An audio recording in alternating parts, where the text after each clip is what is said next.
100 gram बदाम, 100 gram काजू, 100 gram भोपळ्याच्या बिया, 100 ग्रॅम डिंक, 450 ग्रॅम काळा गूळ, 25 ग्रॅम ओवा, 100 ग्रॅम किसलेले सुके खोबरे, 2 चमचे हिरवी वेलची व जायफळ पावडर, 500 ml तूप, 1 किलो हिरवे मूग व मुगाच्या डाळीचे पीठ, 100 ग्रॅम हालीम, 100 ग्रॅम खारीक पावडर आणि 2 चमचे मेथी पावडर. हालीम आणि ओवा एकत्र भाजून घेऊ.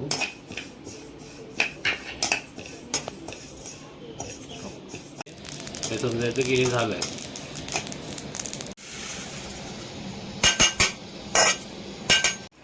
सुकं खोबरे आपण आता भाजून घेऊया. असं खरपूस भाजून घ्यायचं. असं खरपूस भाजून घेतलं की समजायचं हे खोबरं झालंय आपलं. आता आपण काढूया.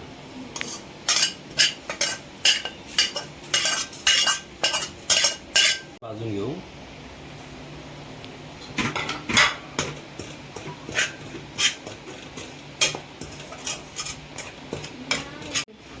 आपलं झालं आहे. आता आपण दुसऱ्या टोपामध्ये काढूया.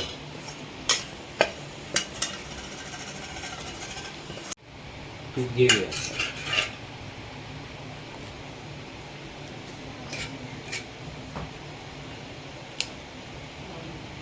आपण टाकूया. पहिले फ्राय झालेले आहेत आपण आता काढूया.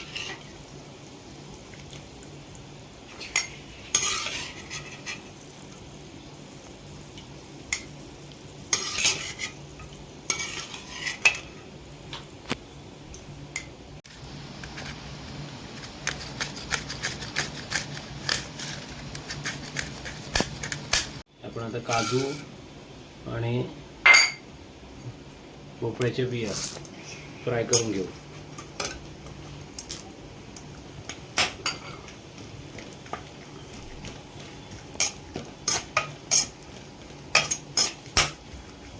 आपल्याला झालेले आहे ते आपण काढून घेऊ.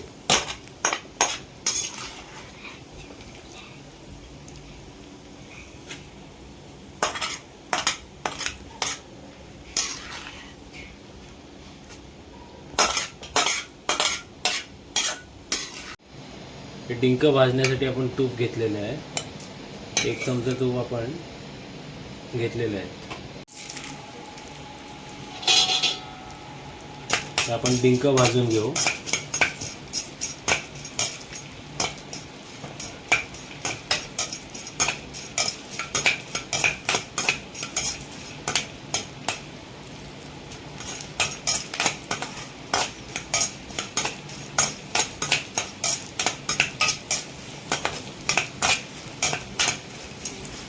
डिंक असे फुलले पाहिजे छानपैकी.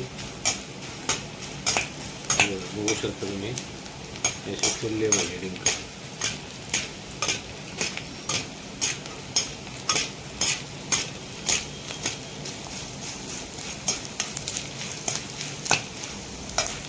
असे फुलले पाहिजे डिंक.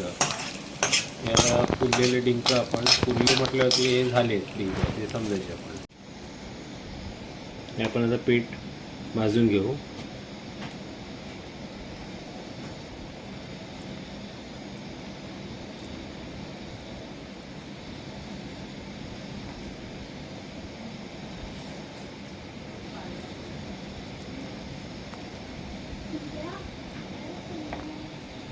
या पिठाबरोबरच आपण 2 चमचे मेथीची पावडर आपण भाजून घेऊ.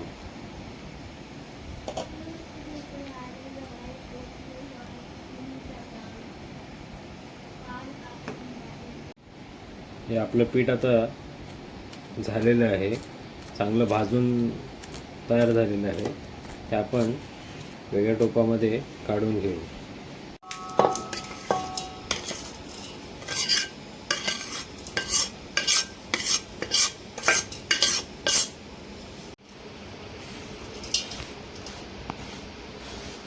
कापलेले आपण बदाम आपण याच्यामध्ये पिठामध्ये टाकूया. काळा गूळ आपण आता भाजून घेऊ, चांगला सॉफ्ट करून घेऊ.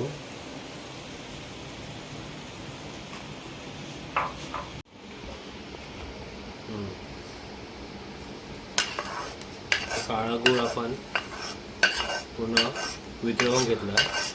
तो काळा गूळ आपण आपल्या पिठामध्ये टाकू.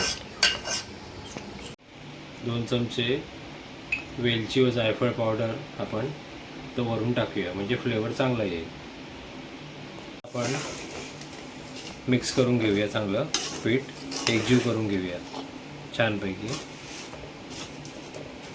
हे पीठ आता पूर्णतः तयार झालेले आहे मेथीचे लाडूचे. हे पूर्ण 2.5 किलोचे पीठ आहे. आपण जे मेथीचे लाडूचं पीठ बनवलं आहे ते 2.5 किलोचं आहे पीठ.